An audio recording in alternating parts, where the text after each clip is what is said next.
Hi, welcome to The Pursuit of Truth. It's the 29th of June 2018, and just a bit of a quick update about Virgin Atlantic issue. As you can expect, they did come back to me with very closed answers, but they ended up saying that there's nothing they can do because they booked it with a third party, and they hope I'm having a lovely day and I hope they get sorted out. Like, I'm not taking any responsibility, and the things they don't like, they just ignore that I've written them. You know, like the fact that I told them that when you search for them, because I searched originally for Virgin Atlantic on Google, and it came up, I was looking for their phone number, and it came up with Travel Unravel, but it didn't say they were Travel Unravel. It says, do you want to book Virgin tickets? And it's got HTTPS Virgin Atlantic flights or something like that. So I thought I was talking to them. They didn't even sort of question that aspect of fraud or anything like that. They didn't even, as if I didn't even say it. And when I went on Yelp to check the reviews, there's other people, they said that they felt the same. They felt that they pretended to be BA, that they pretended to be Delta Airways. So this is something that they're actually, it seems they're actively doing. It's not just me. But why is it when I am telling Virgin Atlantic about it, they don't give a shit about it? But this is like the whole problem with when you tell someone something and they don't want to hear it. Same with all these scandals of child molestation and sexual abuse and all that. They don't listen because they don't want to listen.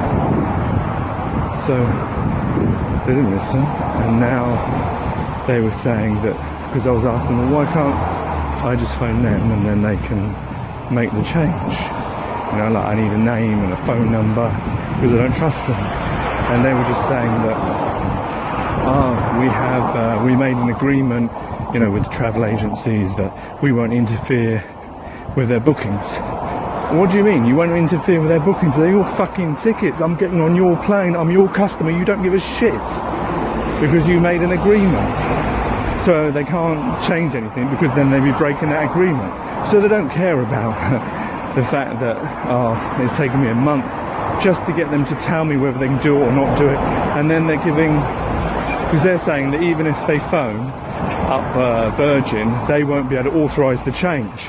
Well, that makes no sense to me, because when I speak to Travel Unravel, they tell me that they need to speak to Virgin to make the change. So who's telling the truth here?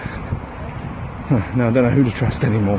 But I'm getting nowhere, just getting angry, that's all. I'm not actually getting anywhere with these things. Despite having customer service, what's the point? I mean, they can't even, like, because I just want a name and a phone number that I can give to Travel Unravel and say, well, I found this, you know.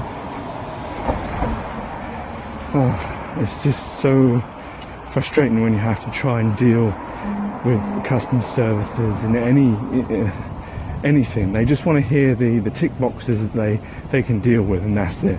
Because at the end of the day, I guess the person I'm emailing, you know, he's working for Virgin. He's not Virgin. There's no such thing as Virgin. That's the thing, is we see Virgin or a company as a company, but it's not. It's just a name of a collective people, and they represent it, but they don't really represent it because they're just ordinary people. So he can't do anything, is it? Even if I told him the absolute truth and he believed me, he would still not be able to do anything. So what's the point of it? It's just a facade to make you feel that you have, I mean, maybe they can sort of very small little minor things out that they do have authority for. I'm sure he's not going to be able to give me a name and number of the person who would be able to deal with this.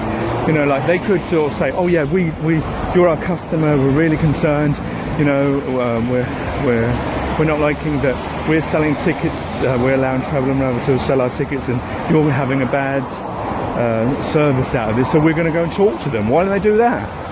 No. And when I said, oh, maybe I need to bring it up and to make a complaint about it because you're trusting these people to sell their tickets and look what they're doing, it's like I didn't even mention it.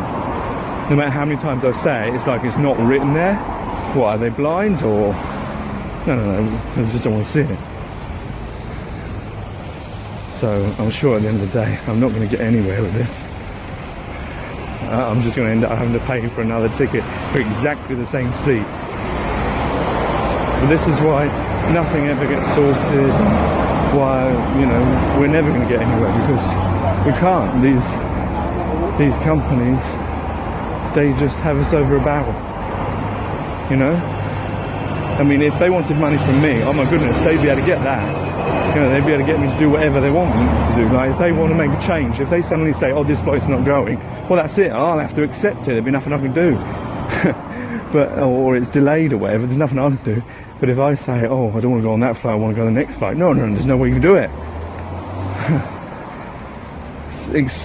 Despite us being the customer. Hey, it's easier, I know, like, it's going on a credit card anyway, but it's easier just to do this, and that's the problem, isn't it? Because I know, like, if I phone them and I get angry with them, well, it's not going to solve anything, is it? Because they just say, oh, you're being like rude, or you're being disruptive, or, you know, will end up like not banning me from flying on the plane, even though I'm their customer and they're not protecting me at all. Anyway, that's enough. Take care, take it easy, God bless you, please.